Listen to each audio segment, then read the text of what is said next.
ओम श्री गणेशाय नमः। श्री गणपति स्तोत्रराज। श्री गणेश पुराण के उपासना खंड के अध्याय 13 में ब्रह्मा, विष्णु और शिव द्वारा श्री गणेश जी महाराज की स्तुति किए जाने का उल्लेख मिलता है, जिसमें भगवान श्री गणेश जी के निर्गुण निराकार स्वरूप का वर्णन है। इस स्तोत्र को स्तोत्रराज की संज्ञा दी गई है। इसे सर्व सिद्धिदायक स्तोत्र माना गया है। जो भी बुद्धिमान प्राणी प्रातःकाल उठ करके भक्ति युक्त पवित्र होकर इसका पाठ करता है या इसे केवल श्रवण करता है, वह सुंदर संतान, अपार धनधान्य, लक्ष्मी और समस्त मनोरथों को सिद्ध कर लेता है, क्योंकि वह भगवान श्री गणेश जी की कृपा का पात्र हो जाता है और अंत में वह ब्रह्म स्वरूप हो जाता है। तो आइए श्रद्धा और भक्ति के साथ में इस पावन स्तोत्र को श्रवण करते हैं। श्री गणेशाय नमः। ब्रह्मा विष्णु महेश्वरा ऊचुः अजं निर्विकल्पं निराकारमेकं निरानन्दमद्वैतमानन्दपूर्णं परं निर्गुणं निर्विशेषं निरीहं परब्रह्मरूपं गणेशं भजे गुणातीतमाद्यं चिदानन्दरूपं चिदाभासकं सर्वगं ज्ञानगम्यं मुनिध्येयमाकाशरूपं परेशं परं ब्रह्मरूपं गणेशं भजेम। जगत्कारणं कारणाज्ञानरूपं शुरादिं सुखादिं युगादिं गणेशं जगद्व्यापिनं विश्ववन्द्यं सुरेशं परब्रह्मरूपं गणेशं भजेम।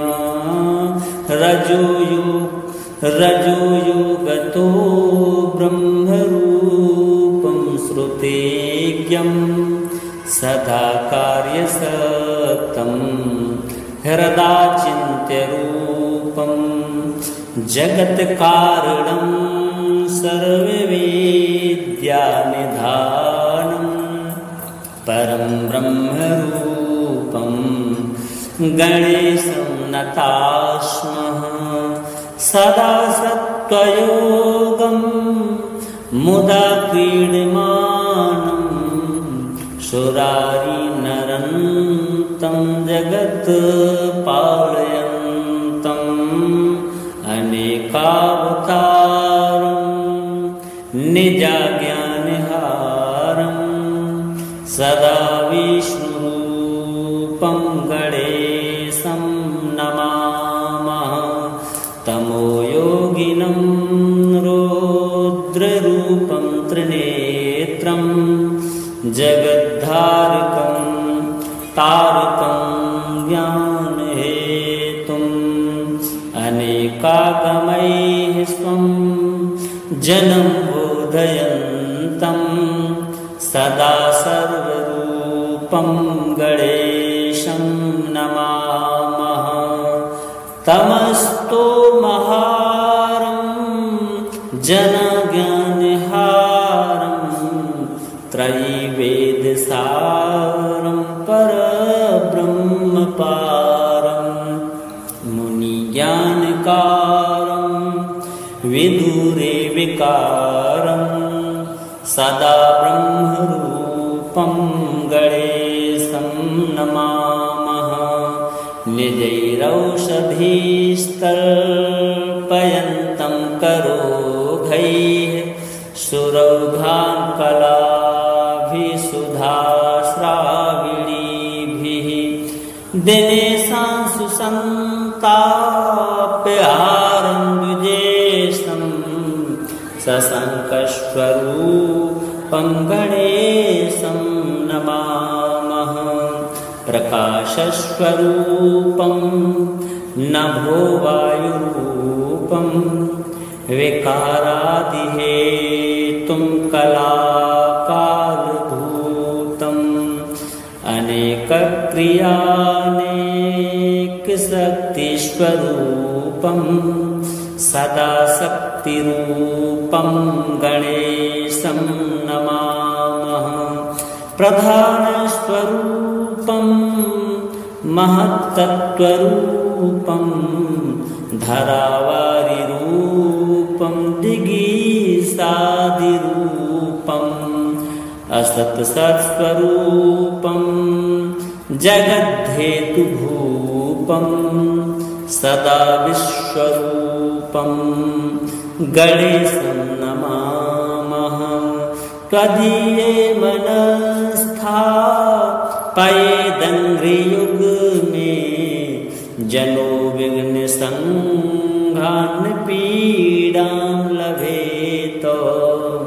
लसत् सूर्यबिम्बे विशाले स्थितेयं जनो ध्वान्तपीडां कथं वा लभेता। वयं भ्रामिताः सर्वथा ज्ञानयोगात् लब्ध्वा तवाङ्घ्रिं वहुवर्षपूगान् इदानीमिवाप्तास्तवैव प्रसादात् प्रपन्नान् सदा पाहि विश्वम्भराद्य। एवं स्तुतो गणेशस्तु सन्तुष्टो भून्महामुने कृपया परयोपेतो विधातुं तां प्रचक्रमे। अजं निर्विकल्पं निराकारमेकं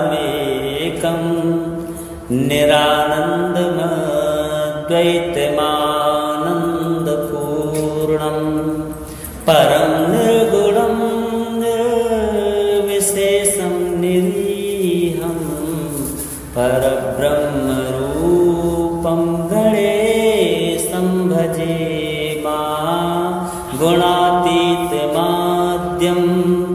चिदानन्दरूपं चिदाभासकं सर्वगं ज्ञानगम्यं मुनिध्येयमाकाशरूपं परेशं परं ब्रह्मरूपं गणेशं भजेमा। जगत्कारणं कारणाज्ञानरूपं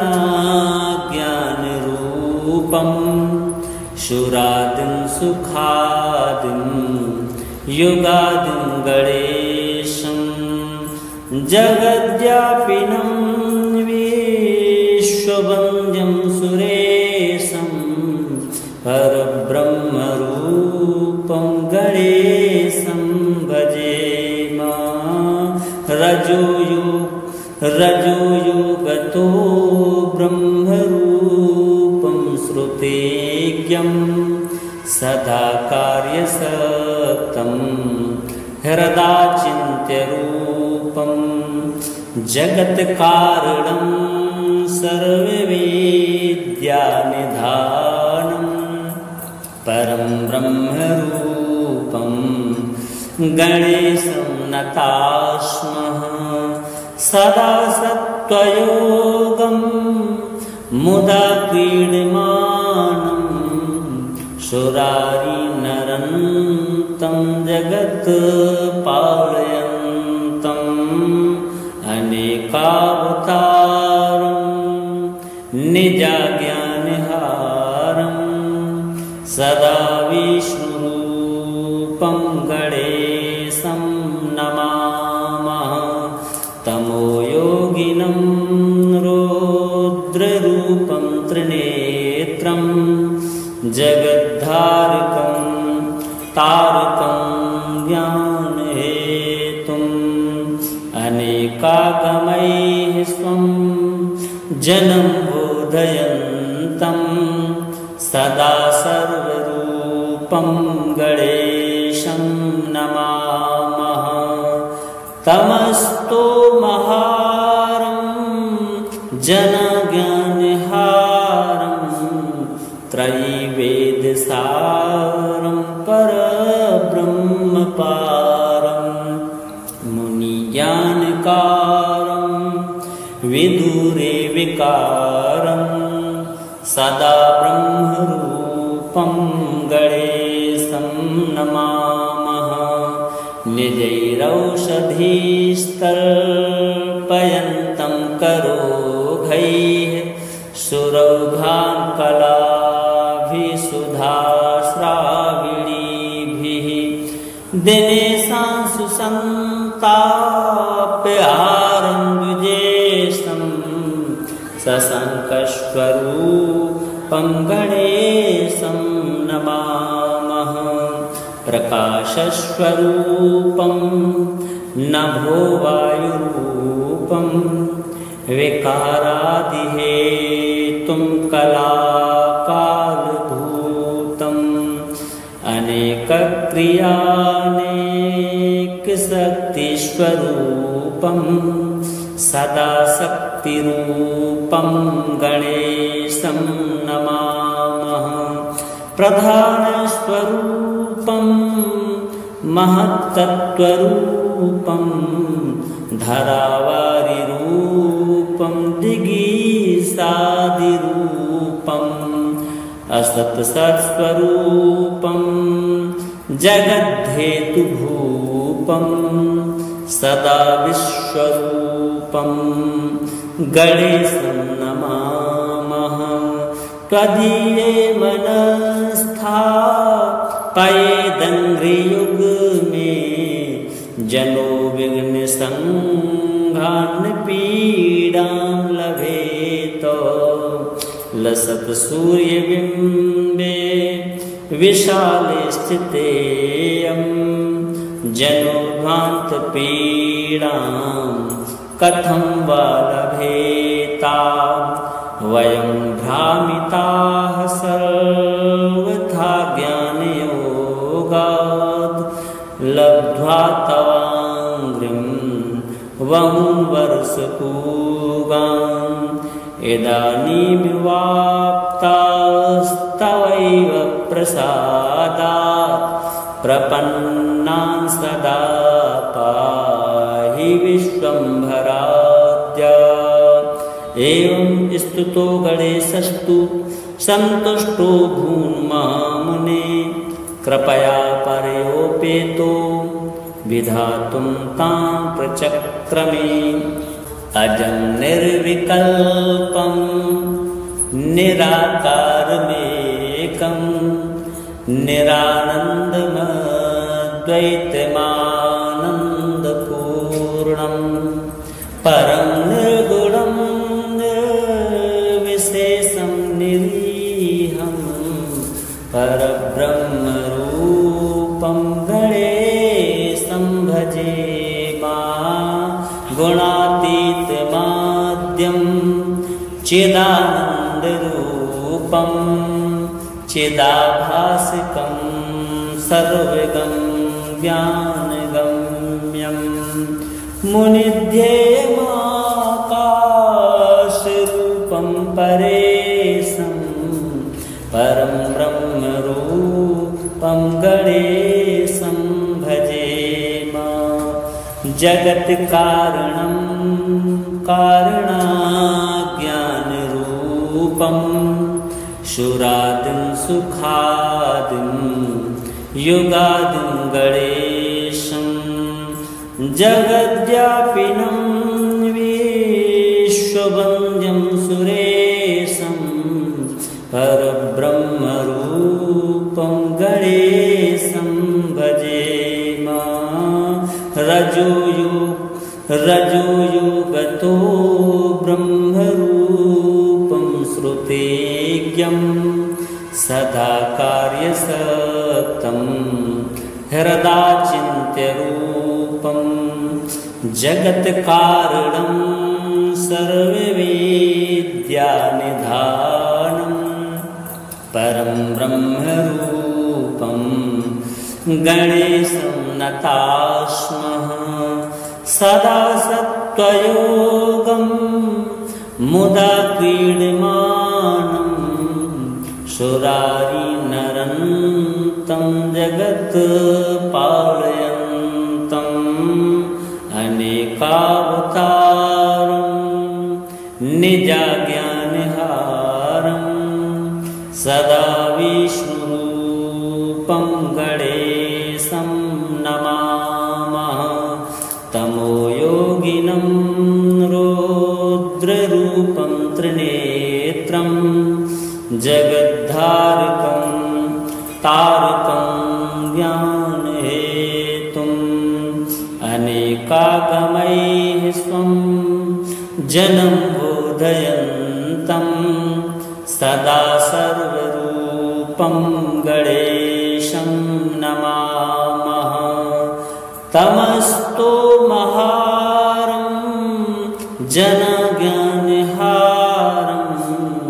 त्रयीवेदसारं परब्रह्मपारं मुनिज्ञानकारं विदुरे विकारं सदा ब्रह्मरूपं गणेशं नमामः निजैरौषधीस्तर्पयन्तं करोघैः सुरौघान्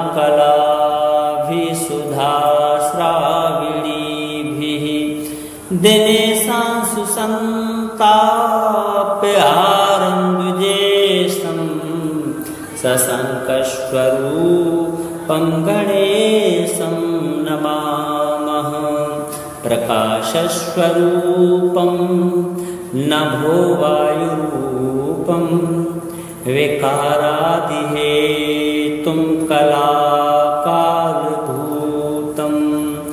अनेकक्रियानेकशक्तिस्वरूपं सदा शक्तिरूपं गणेशं नमामः प्रधानस्वरूपं महत्तत्त्वरूपं धरावारिरूपं दिगीसादिरूपम् असत्सत्स्वरूपं जगद्धेतुभूपं सदा विश्वरूपं गणेशं नमामः त्वदीये मनस्थापयेदङ्घ्रियुग्मे जनो विघ्नसङ्घान् पीडां लभेत लसत् सूर्यबिम्बे विशाले स्थितेयं जनो ध्वान्तपीडां कथं वा लभेता वयं भ्रामिताः सर्वथा ज्ञानयोगात् लब्ध्वा तवाङ्घ्रिं वमुन्वर्षपूगान्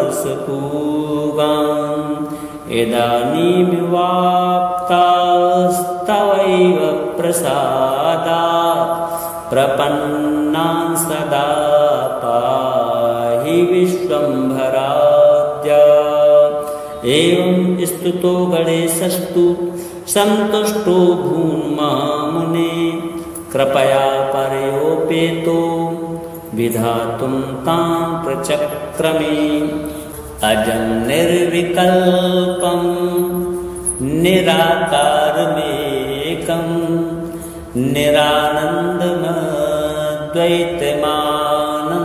निरानन्दमद्वैतमानन्दपूर्णं परं निर्गुणं निर्विशेषं निरीहं परब्रह्मरूपं गणेशं भजे गुणातीतमाद्यं चिदानन्दरूपं चिदाभासकं सर्वगं ज्ञानगम्यं मुनिध्येयमा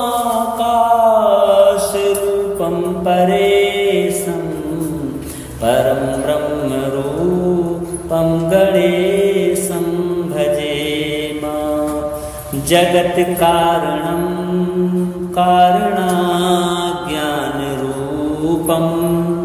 शुरादिं सुखादिं युगादिं गणेशं जगद्व्यापिनं विश्ववन्द्यं सुरेशं परब्रह्मरूपं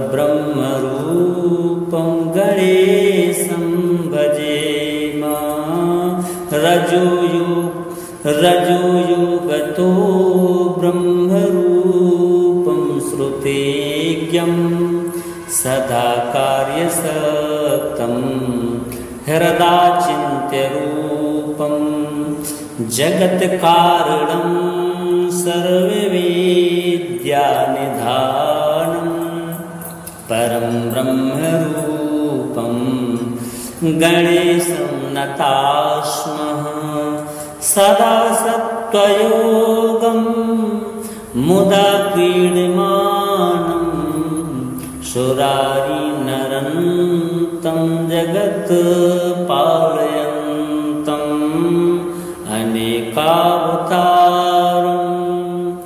निजाज्ञानहारं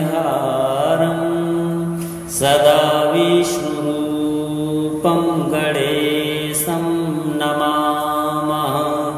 तमोयोगिनं रौद्ररूपं त्रिनेत्रं जगद्धारकं तारकं ज्ञानहेतुम् अनेकागमैः स्वं जनं बोधयन्तं सदा सर्वरूपं गणेशं नमामः। तमस्तो महारं जनज्ञानहारं त्रयीवेदसारं परब्रह्मपारं मुनिज्ञानकारं विदुरे विकारं सदा ब्रह्मरूपं गणेशं नमामः। निजैरौषधीस्तर्पयन्तं करोघैः सुरौघान् कलाभिसुधास्राविणीभिः दिनेशां सुसन्ताप्यहारं द्विजेशं सशङ्खस्वरूपं गणेशं नमामः। प्रकाशस्वरूपं नभो वायुरूपं विकारादिहेतुं कलाकालभूतम् अनेकक्रियानेकशक्तिस्वरूपं सदा शक्तिरूपं गणेशं नमामः। प्रधानस्वरूपं महत्तत्त्वरूपं धरावारिरूपं दिगीसादिरूपम् असत्सत्स्वरूपं जगद्धेतुभूपं सदा विश्वरूपं गणेशं नमामः। त्वदीये मनस्थापयेदङ्घ्रियुग्मे जनो विघ्नसङ्घान् पीडां लभेत। लसत् सूर्यबिम्बे विशाले स्थितेयं जनो भ्रान्तपीडां कथं वा लभेता। वयं भ्रामिताः सर्वथा ज्ञानयोगात् लब्ध्वा तवाङ्घ्रिं वहुवर्षपूगान् इदानीमिवाप्तास्तवैव प्रसादात् प्रपन्नान् सदा पाहि विश्वम्भराद्य। एवं स्तुतो गणेशस्तु सन्तुष्टो भून्मामुने कृपया परयोपेतो विधातुं तां प्रचक्रमे अजं निर्विकल्पं निराकारमेकं निरानन्दमद्वैतमानन्दपूर्णं परं निर्गुणं निर्विशेषं निरीहं परब्रह्मरूपं गणेशं भजे गुणातीतमाद्यं चिदानन्दरूपं चिदाभासिकं सर्वगं ज्ञानगम्यं मुनिध्येयमाकाशरूपं परेशं परं ब्रह्मरूपं गणेशं भजेम जगत्कारणं कारणाज्ञानरूपं शुरादिं सुखादिं युगादिं गणेशं जगद्व्यापिनं विश्ववन्द्यं सुरेशं परब्रह्मरूपं गणेशं भजेम रजोयुगतो ब्रह्मरूपं श्रुतेज्ञं सदा कार्यसक्तं हृदाचिन्त्यरूपं जगत्कारणं सर्ववेद्यानिधानं परं ब्रह्मरूपं गणेशं नतास्मः सदा सत्त्वयोगं मुदा क्रीडमानं सुरारिनरन्तं जगत्पालयन्तम् अनेकावतारं निजाज्ञानहारं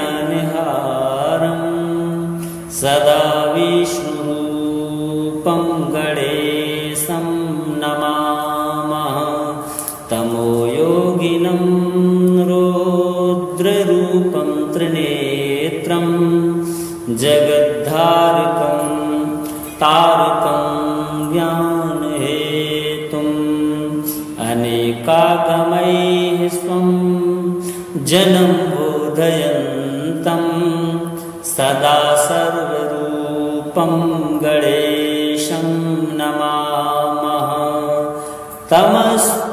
तमस्तोमहारं जनज्ञानहारं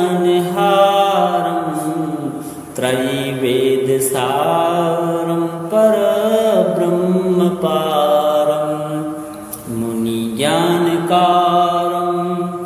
विदुरे विकारं सदा ब्रह्मरूपं गणेशं नमामः निजैरौषधीस्तर्पयन्तं करोघैः सुरौघान्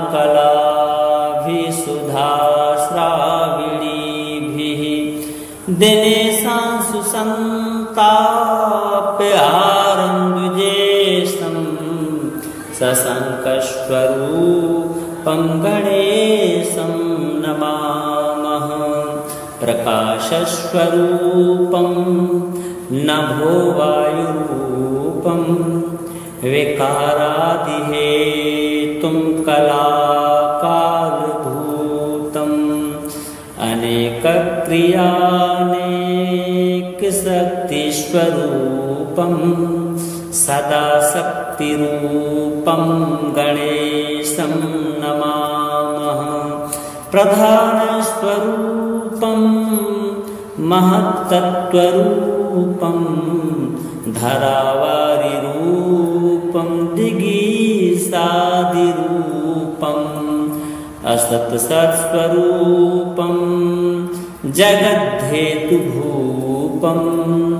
सदा विश्वरूपं गणेशं नमामः त्वदीये मनस्था पयेदङ्घ्रियुग्मे